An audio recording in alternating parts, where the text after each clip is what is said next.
You know, I've been 5 years with the other brand, and to change to a new brand is always a bit difficult, I would say, in the beginning. You know, in this game, results give you the confidence. Results breed more good results, and you're ready to go, mate. There's nothing you can't do. He needs to know that what he's capable of. Zie, die moet je al rechtop gaan zitten. Kijk, rechtop zitten. Niet vooruit, rechtop moet je. Je moet hem voelen. Zo, je moet hem voelen. What can he say about me, because he knows me for 3 years, you know, and still he comes with new things. And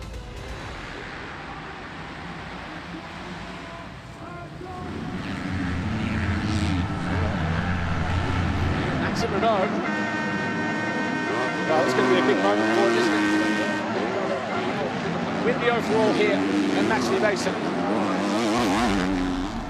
I think that most people are surprised that Maxime Renault has been dominant in the MX2 class at the halfway mark, but really this shouldn't be a surprise at all.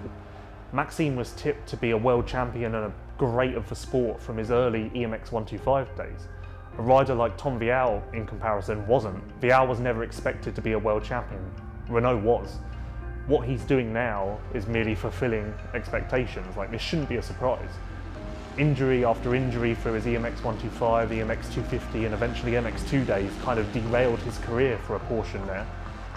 He just struggled to gain momentum and didn't really make much progress through the years like 2016, 2017.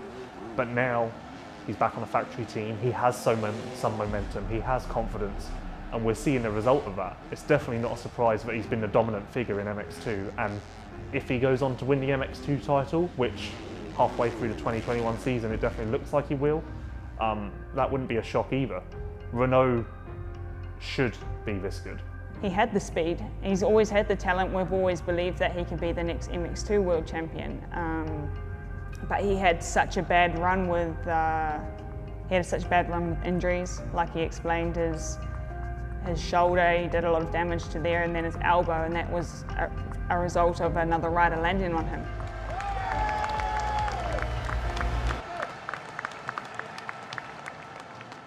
Yeah, I think this is kind of a moment that made me just realizing I have one life, I have one career.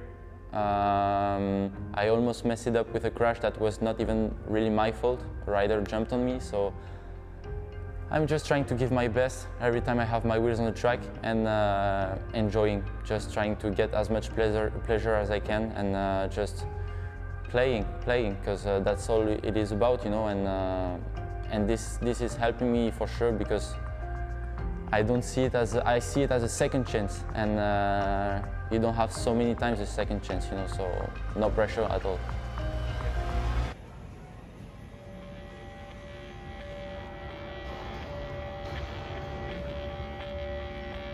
On my way to Kegums. We are here in Brussels, Belgium. So yeah, heading for the 7th round of the season.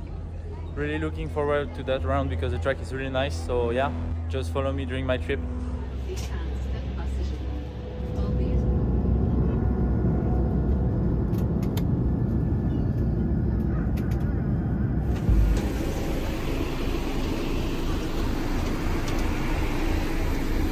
Just arrived here in Latvia, in Riga, so it's now 10 p.m. We just take the location car and then we are going to our hotel and have a good sleep for tomorrow, Friday, going maybe at the track and have a little look at the layout. So yeah, have a good night, guys. See you tomorrow.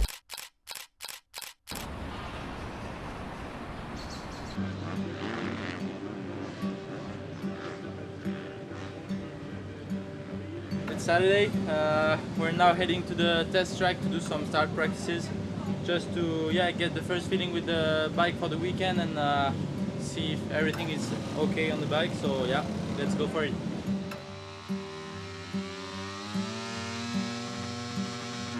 I had so much injuries, and one really big one in 2017. I was not even sure to ride again a bike. You know, I had some nerve problem in my left arm.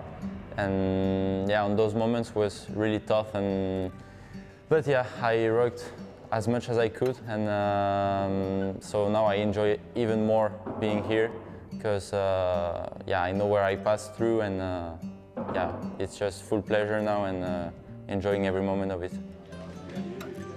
My name is Thierry van den Bosch. I'm training Maxime for 3.5 years now. Going very well, you know, it's improving itself every year and a big step this year.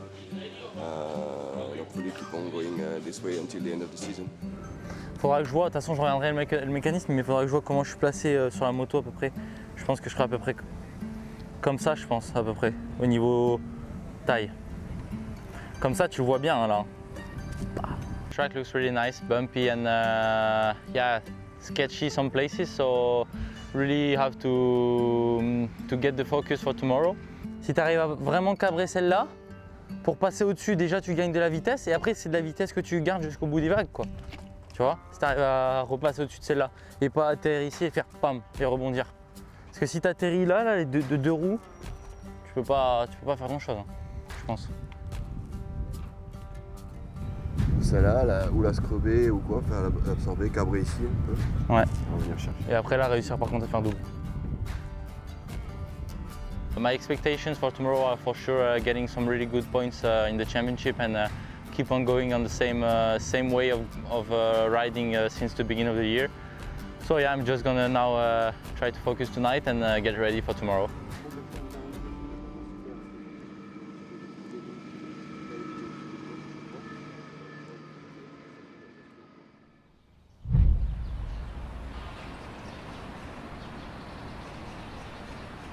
Sunday morning, we are now on our way to the track. It's 7:44, so yeah, just getting ready slowly for the warm-up at 9:15 and then ready to start the day.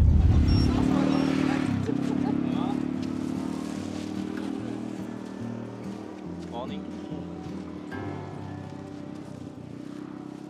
Ça va? All good? Comment toi? Ready to rumble? Yeah. Ready. How are you? All right. Good. So he's come a long way, but like in terms of his ability, his work ethic, his determination, he's undoubtedly like the most determined rider on the line, I would say. Yeah, now I'm starting the day with going to prepare my stuff a little bit. And then going to the physio, so I'm gonna have just a little checkup and releasing a little bit some muscles and getting fully ready and fully focused for the practice to get some good feelings on the track. And then before both motos, I will go back to the physio, have a little manipulation, let's say, and be ready.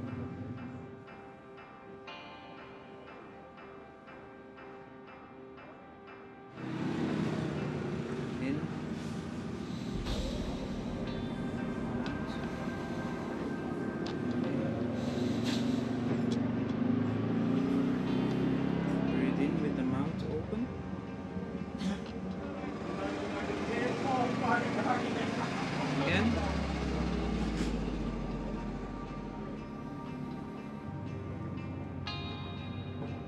Breathe in deep and out. Yeah, actually my arm is not 100%. I don't talk so much about it because I don't want to, yeah, there's no excuse. I mean, I'm used to it and it's not a problem for me as in the riding, but my left arm is for sure less strong than the right arm. I still have sensibility problem on my two fingers, on the index and yeah, the middle one. And so yeah, I'm just used to it now. You know, I don't feel my clutch with the two fingers. I just feel it a different way. You know, just not sensitive, but feel it as a movement. But I'm used to it, and it's not a big problem. I can perform on a high level with it, so this is not a problem. I'm just going through it.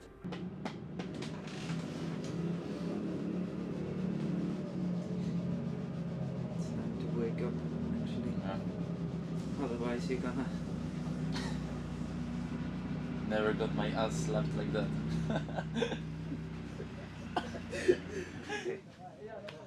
Done. Yeah. Thank you.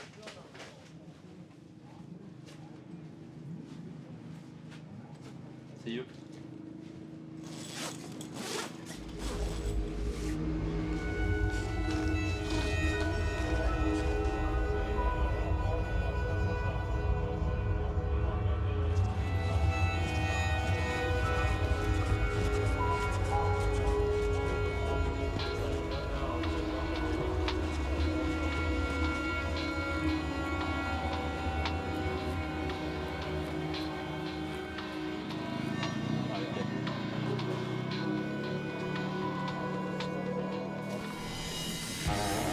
Maxime Renault once again, 30.7, so only a tenth off. Sector 2, imminent as he enters Sector 3, almost now-ish. And Maxime Renault is in green again, or 32.1.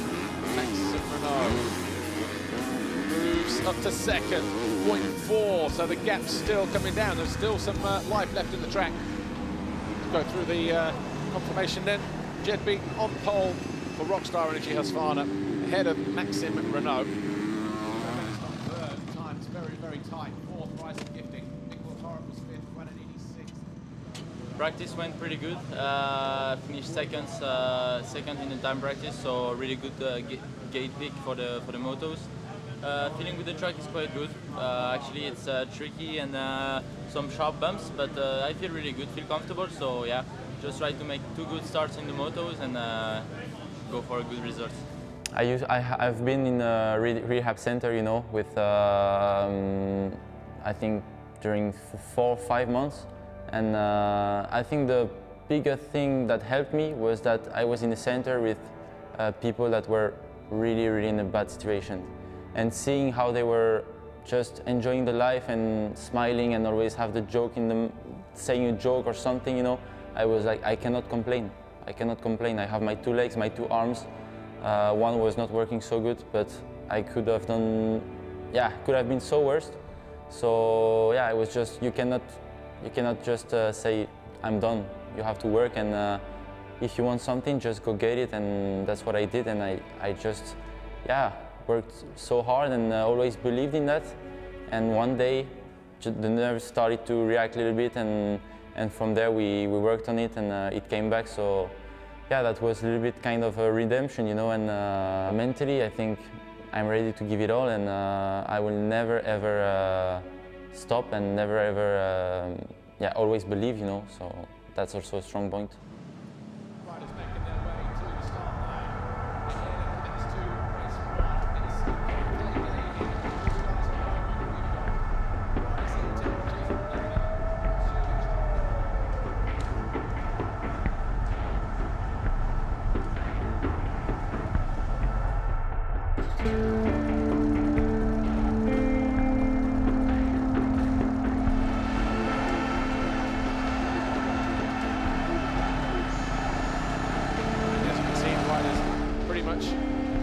Ready to make their way to the start line from the waiting zone.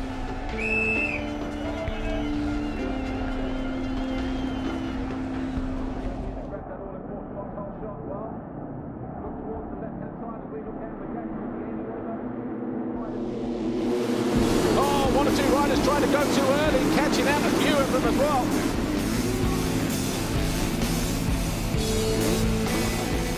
And Renault has snuck up the inside of Jorgo Kiers and moved into 3rd place. The gap, is it coming down this time around? Yes, it is, 1.2 seconds. A flying lap for Maxime Renault, 2:03.2 compared to 2:05 on the Italian. This is for the lead, and he does. He's got that corner absolutely die on Maxime Renault. On the home stretch. He came through a little bit of traffic at the beginning. He set fast lap after fast lap. He goes on to win race 1 here.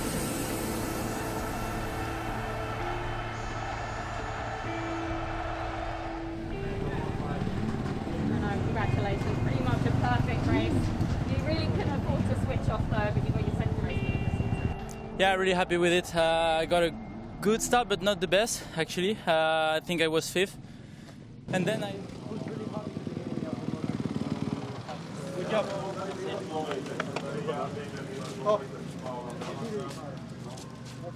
I'm surprised, but he's doing even better in the key moments of the championship. The right moment when the others are a little bit in trouble, bam, is there taking the most of the points. The moment where someone is popping up and saying like, maybe I can fight with him, bam, is winning a game. So he's doing it very, very well. I will not be surprised if at the end of the season he can win the championship. Yeah, for sure, this is something that's gonna make me feel complete. I mean, I worked for it since I'm a kid. I'm dreaming about it since I'm a kid.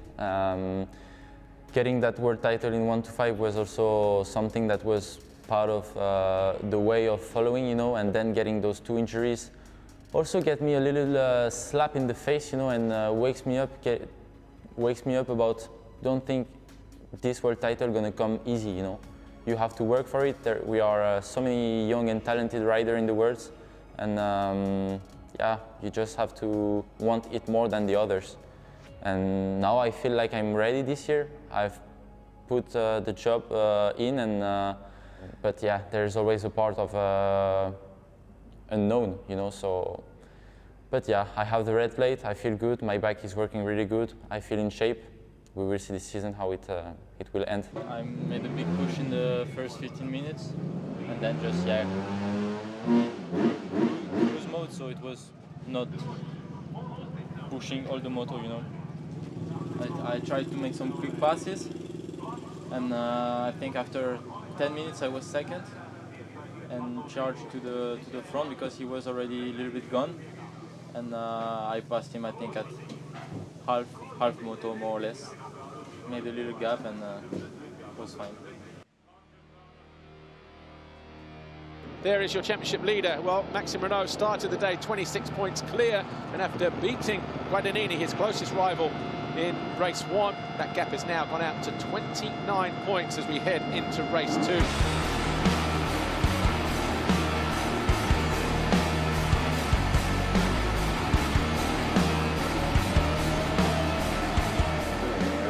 Bringing his A game today. It's going to be the perfect day for the Frenchman. Took 3 points out of his rival Mathieu Guadagnini in race 1. He's going to take another 5 points out of him here in race 2. On his way down to the line then, Maxime Renaux. He started at that 2.1 seconds clear. He's been pretty much immaculate all day. He crosses the line, goes 1-1 for the first time in his career. He wins the Grand Prix. Maxime Renaux continues to lead the championship in MX2, and your overall podium today, Maxime Renaux, Jago Kiet, Mathieu Guadagnini.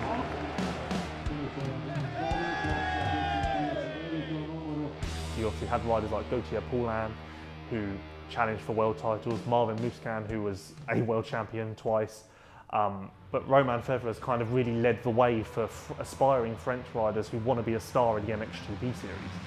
He obviously his road to the top was unorthodox. He definitely did it a different way to most riders, but he's been the shining light for French fans for quite a while now. The first year in 2015, I was rookie in the class.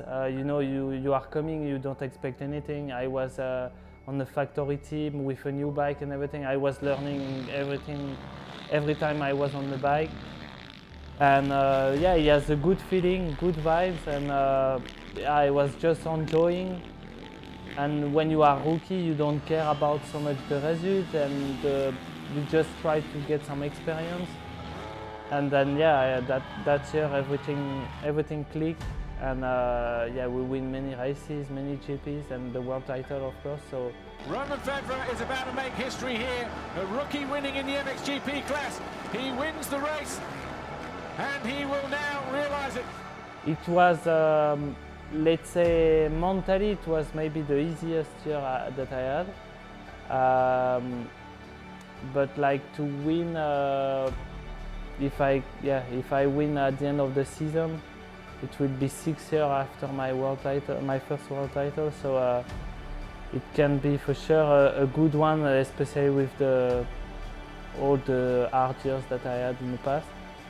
And for my team too, because I think Kawasaki has never been world champion on the 450, so yeah, I would like, yes.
I was born here in Healdsburg, California. Growing up in a small town, I really wanted to experience the world. So I was very fortunate to be able to graduate kind of early and went to New York to the CIA. And from there, I really wanted to focus on culture. I lived and worked everywhere from New York to Los Angeles to Hawaii, Italy, France, Vegas, Napa, and now back here in Healdsburg. What I learned was the art of simplicity, the beautiful essence of clean food, how to make it simple, how to add complexity and depth of flavor. My brother and I were sitting having a glass of wine, and we finally came to the conclusion that we needed to start our own restaurant. That was where Vlet started, with Aaron, my brother who does front of house, myself, the guy who does all the cooking. And it really started with the dream for us to come together and showcase our craft, showcase our passion. It's all these different cultural experiences that I was able to go through in my life that gives depth to our cuisine. It's what makes the restaurant feel unique, a sense of place here in Healdsburg. My wife and I met at Aqua in San Francisco. I was the executive sous chef, she was our events director. We hit it off pretty well. We had some common threads to enjoy life and to make people happy. That's what life's all about, breaking bread together. So when you think about a sense of place, in wine they say terroir, where that wine comes from. You can do the same thing with food. We care about organic, we care about biodynamic, but more importantly, we're really passionate on making sure that we're buying is sustainable. We want to be stewards of our land. We're trying to really think about not just today, but tomorrow, the future. Tucker is able to take his experience growing at French Laundry. He's able to showcase this beautiful terroir we have, the beautiful soil from the Russian riverbed. He's able to grow amazing produce, and that inspires me. It inspires our chefs to push ourselves even harder. To me, this is my favorite part. We're able to showcase his craft. We're able to showcase the work of the farmers and the growers.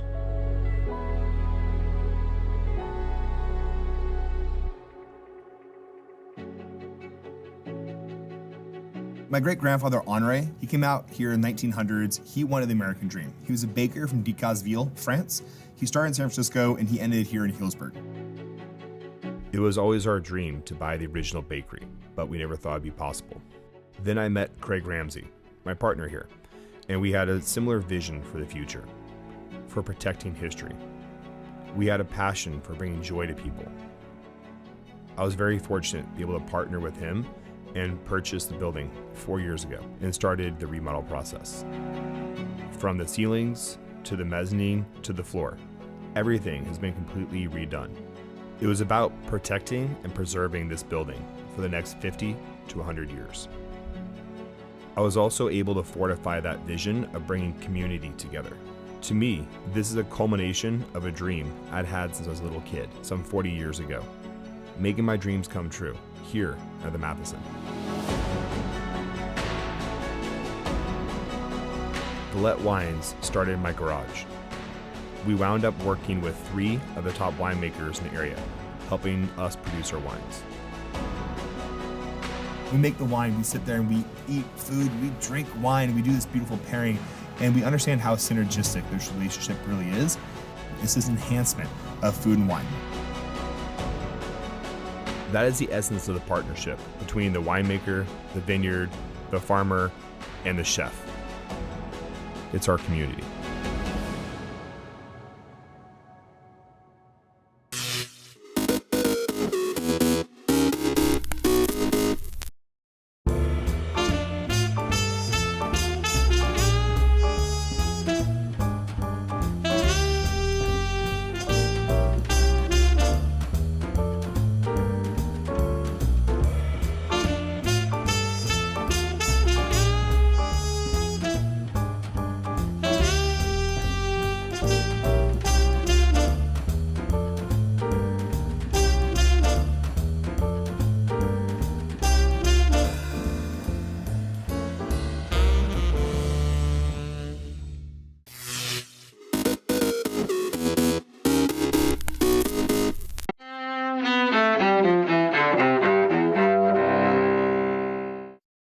September 22nd, 1776. In New York, the British hang Nathan Hale as a spy during the American Revolution. Hale's last words are said to have been, I regret that I have but one life to lose for my country. 1980. Iraq's Saddam Hussein invades neighboring Iran the year after Tehran's Islamic Revolution. It's the start of a war that kills hundreds of thousands on both sides over the next 8 years. 1975.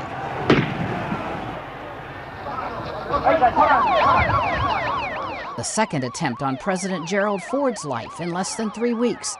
Sarah Jane Moore tries to shoot Ford outside a San Francisco hotel, but misses. Moore, a political radical turned FBI informant, receives life in prison. 1964. If I were a rich man. In New York, the musical Fiddler on the Roof, starring Zero Mostel, opens on Broadway. And 1989. God bless America. Also in the Big Apple, songwriter Irving Berlin dies. He was 101 years old.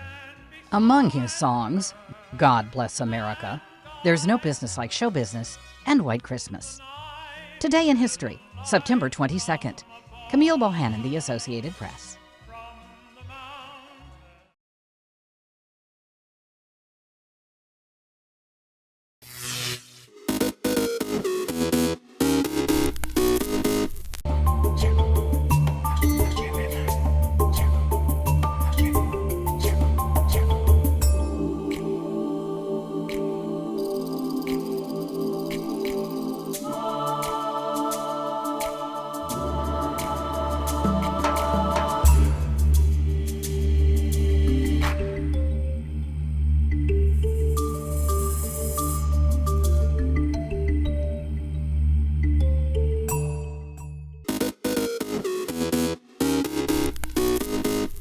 Welcome back in our studio, and in today's news,